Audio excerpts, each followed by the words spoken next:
Hello, welcome to my first official book review. Now, I'm going to start off by warning you, this contains spoilers.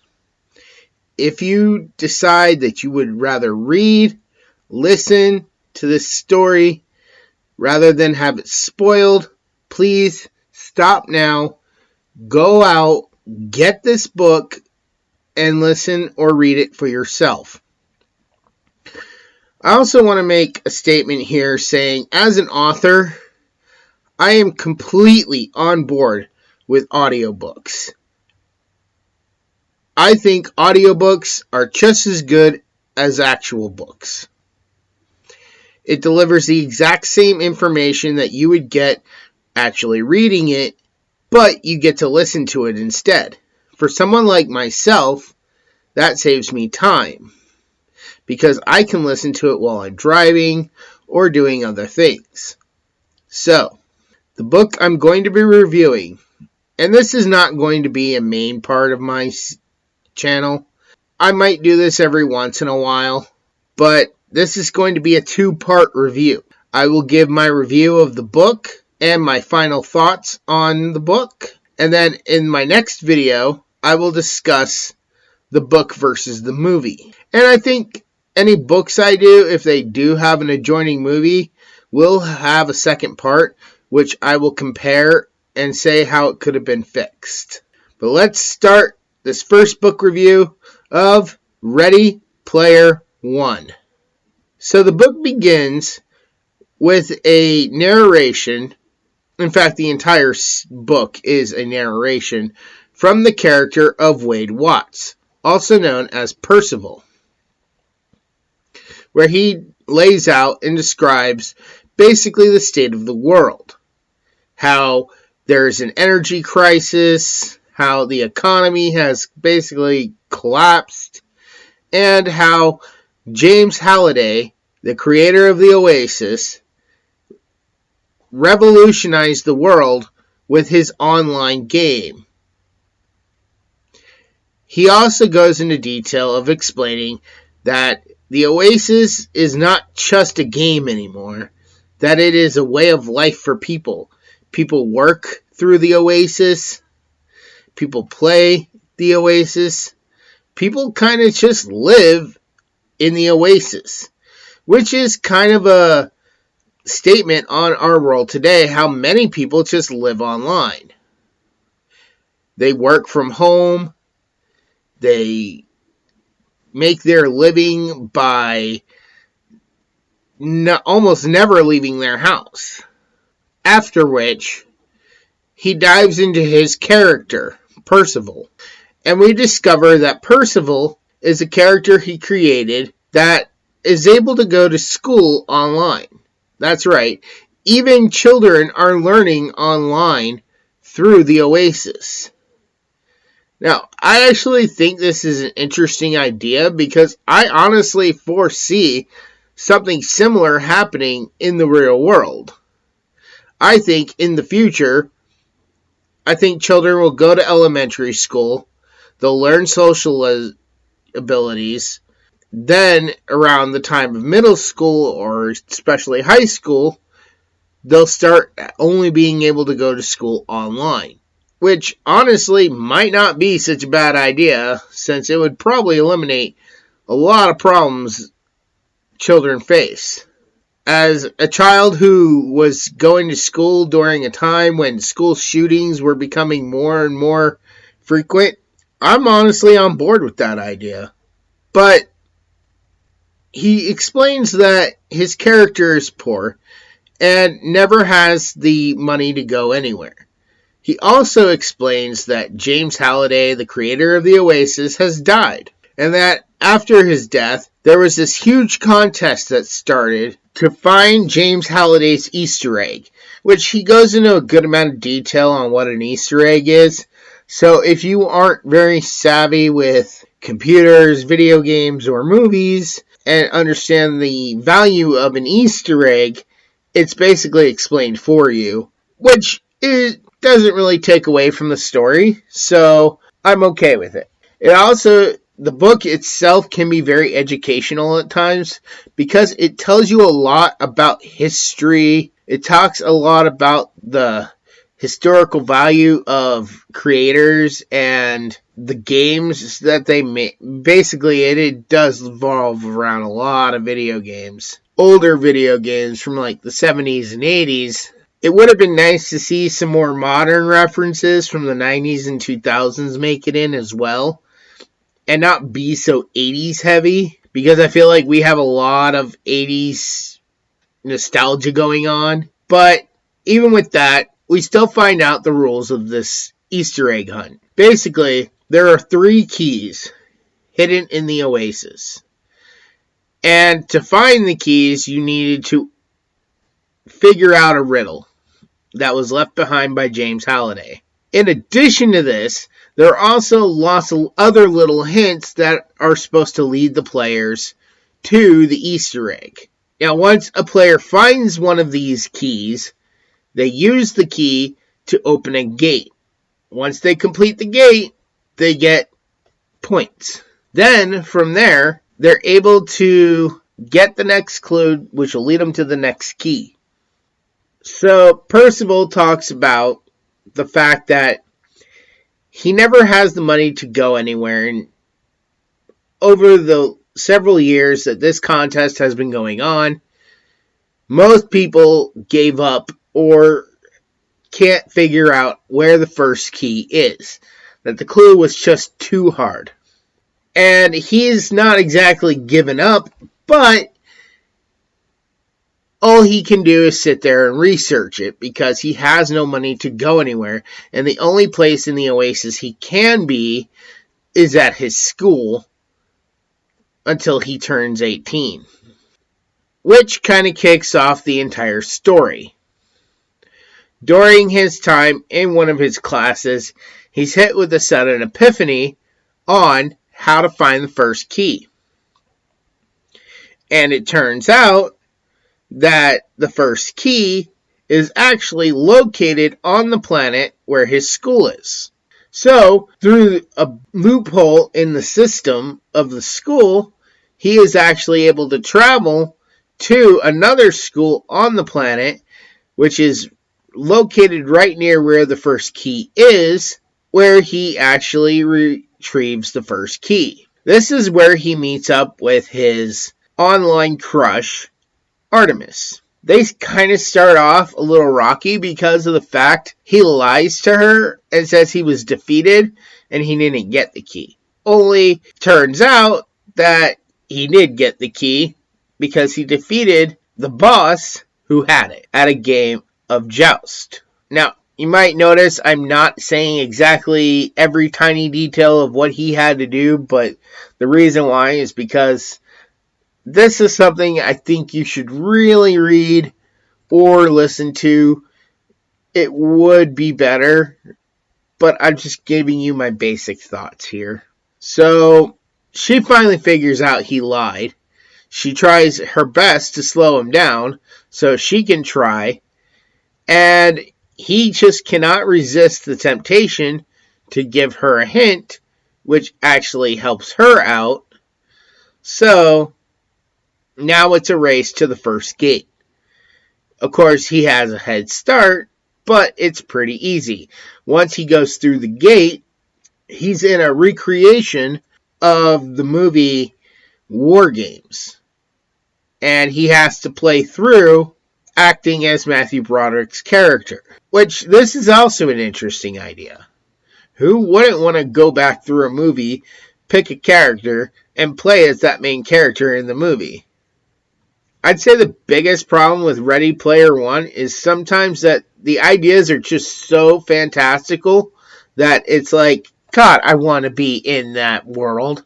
I want that to exist. But moving on. So, he gets his clue to the next key. And he just cannot figure it out. His best friend, H, who he has never met either of these people, any of these people in the real world.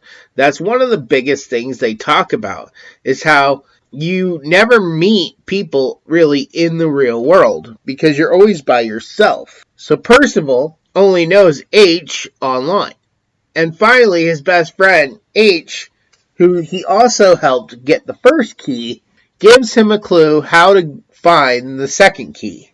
Now, because Percival did not get the key first, he drops some points. And that was one of my biggest gripes listening to it, is sometimes the point readout is really long, really extensive. They have like 10 or 15 that they'll go through, and I get why they're doing it, but at some points it's just like, oh man, you could have just done top 5 or top 7 just to know, and then said, hey, the rest were all IOI numbers. What is IOI? Well, that's the villain of the story. IOI is this corporation, and they're not in control of the Oasis. In fact, that's the grand prize. Whoever finds the egg gets control of the Oasis. So they are very determined to get their hands on the Easter egg so they can take control of the Oasis. Because the Oasis is basically a free-to-play game that anybody can play, and they want to monetize it. And again, this is where the book and the story really takes a jab at real life today. There are a lot of free things that are put out there, and big companies want to come along and monetize it with loot boxes, ads, whatever.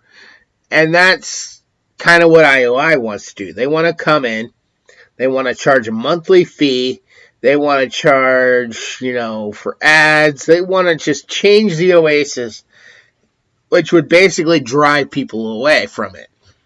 Well, he finally gets his hands on the second key, but he has a little trouble figuring out where the second gate is. So, after he finally figures out where the second gate is, it turns out that he's too late. IOI has already figured it out. And not only have they figured it out, but they also figured out where the third key is and how to get it. And they've got it.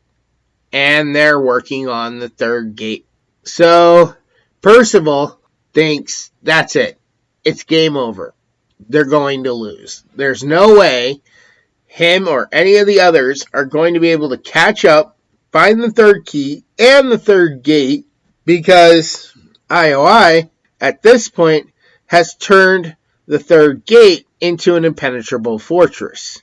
He's about to give up, then suddenly he gets an idea. And he's like, no, I'm not going to do that.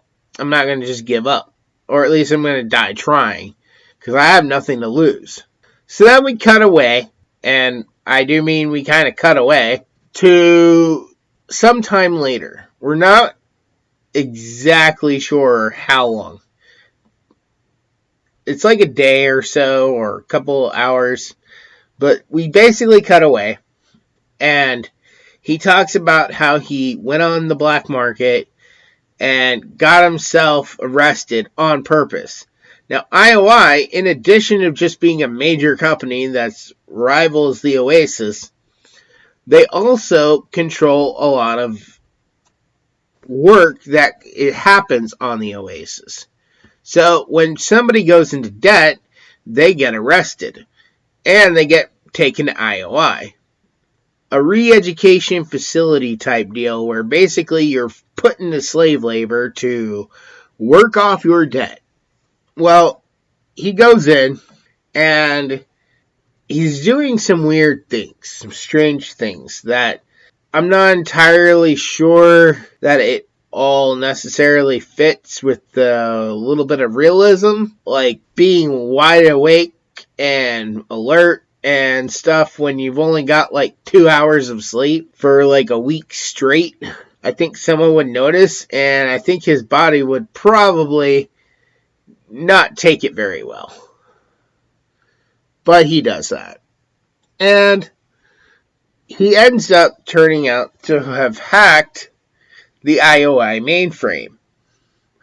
where he does a number of things. One of which is he finds out that IOI, who has tried to kill him already at this point and failed,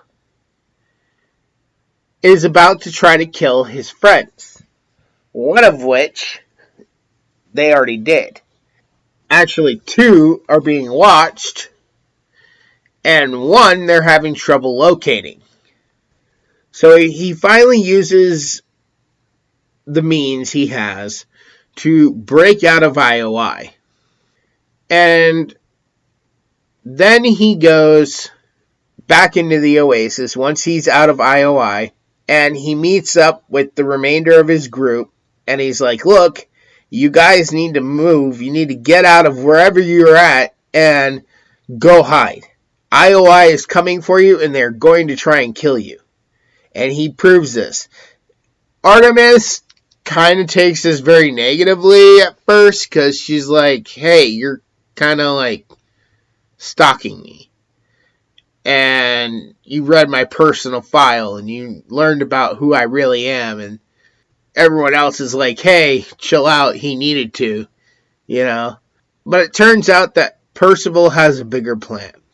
Part of his plan involves creating a full-out war, like you've probably seen in the movie.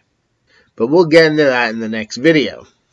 So, he launches a full-scale war against IOI. During this time, he keeps telling everyone that the shield they're using will come down at exactly this time. And everyone thinks he's, full of crap because it's impossible to bring down their shield. Turns out, when he was hacking in the IOI system, he set up a time system for a time delivery for a bomb that would be delivered to where basically the shield was being generated from around their castle, and it would blow up at the exact time he set. Which, of course, leads us to the main finale, I guess you could call it, of the book. And basically, everyone fights their way through. Percival is just about to win, and everybody dies. Everyone except Percival. Why? Because earlier on in the book, while everybody was trying to figure out the second key, he got a little distracted and decided to play a game of Pac-Man until he reached the finals. Until he reached the ultimate high score, beating James Halliday's score, which granted him a quarter. This, as I'm sure you already know, is what gives him an extra life. Now, being he is the only one left, he looks around and he's able to use other people's legendary items that still exist, because legendary items are indestructible. And he finds a pair of shoes that allow him to fly. So he flies up to the gate. IOI is on their way with another fleet, and he goes through the gate, where he has to play through basically Gate 1, only this time instead of War Games, it's Monty Python's and the Holy Grail, which that was pretty awesome.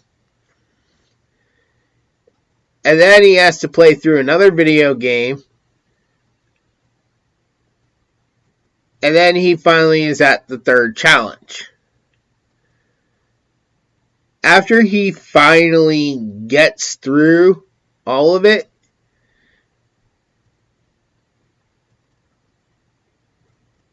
he gets the Easter egg. He also gains all of James Halliday's abilities. Basically, he has unlocked God mode in his character. And because of that, he's able to resurrect the fallen characters of Artemis, H, and their other friend I didn't talk about. Which these two are very important to the story. They do add a lot of character. But I think you should get to know them by reading the book yourself. And that's basically the end of Ready Player One. It was very engaging. It had a lot of great content, a lot of references, a lot of Easter eggs and stuff in itself. I love a lot of the conversations between Parzival and H. That is some of the best conversations in a book, and it does really sound like two friends.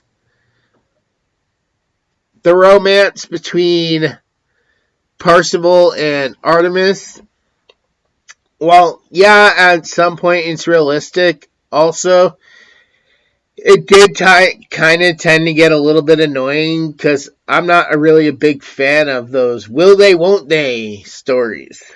I mean, they didn't have to fall in love right away, but I mean, there's one point in the book where she basically shuts him out completely.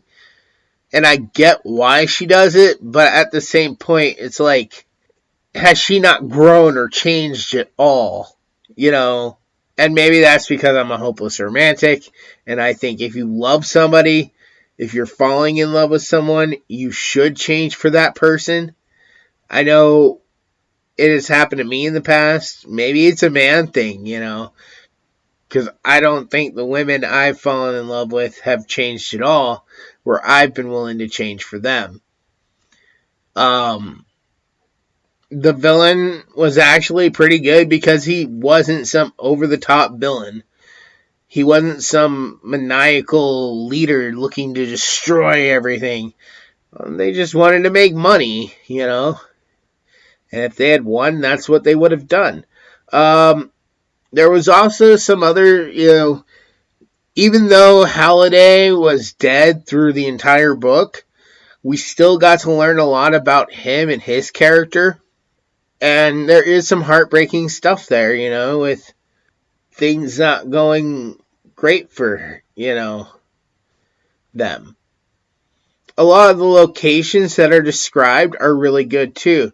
Like when Wade leaves IOI in the real world, he basically goes through, you know, you can envision this being like a futuristic city almost that could exist in our world. And then where they go for safety as a group to finish this off, basically it's described as Rivendell. It is Rivendell from the Lord of the Rings movie, which is probably the most modern reference in the book. But it's Rivendell. It's a copy of Rivendell in our world. This isn't in the Oasis, but in our actual world. And who would not want to see that in real life? So I'm going to give this book, on a score of 1 to 5, I'm going to give this a 5 out of 5. This story, for a science fiction / fantasy / nostalgic / oh my god, I mean, you can just go / for so much stuff. I mean, it has drama, action. I mean, it doesn't really have horror, but it has, you know, that is one thing I might like to see in the next book. Speaking of which, yes, there is a sequel called Ready Player 2. There might even be more. I'm not entirely sure. The author, Ernest Cline, does have other books out there that I'm kind of interested to get my hands on, because I don't know if they connect to Ready Player 1. It would be good if they did, because, oh my god, they could do so much with this world. And it does not have to be life and death stakes. You know, not every Star Wars story has to involve the Jedi. I think if he has other works and it all takes place revolving around the Oasis and IOI, that would be enough. But yeah, I'm definitely looking forward to checking out Ready Player 2. I'm a little concerned because of the fact, basically, like I said, at the end of Ready Player 1, he was given God powers. So they're going to have to take that away from him, or it's going to have to follow somebody new, and Wade just ends up crossing paths. I don't know, I haven't read it yet, but I am looking forward to it. And by saying read, I mean audiobook, because like I said, I'm a huge fan of audiobooks, and the audiobook is actually narrated by Wil Wheaton. And I'm a big fan of Big Bang Theory, and I didn't mind him on Star Trek. I also like the movie Stand By Me. So I am really looking forward to when I can listen to Ready Player 2. In fact, I'll probably listen to Ready Player 2 after I give Ready Player 1 another listen to. So, Ready Player 1 is a great story. Like I said at the beginning of this, if you have not read it, if you have not listened to it, go out and get this right now. I will be doing another video where I will compare Ready Player 1, the book, to the movie. And I will also give my thoughts on how they could possibly have done the movie better, or if they did the movie good enough.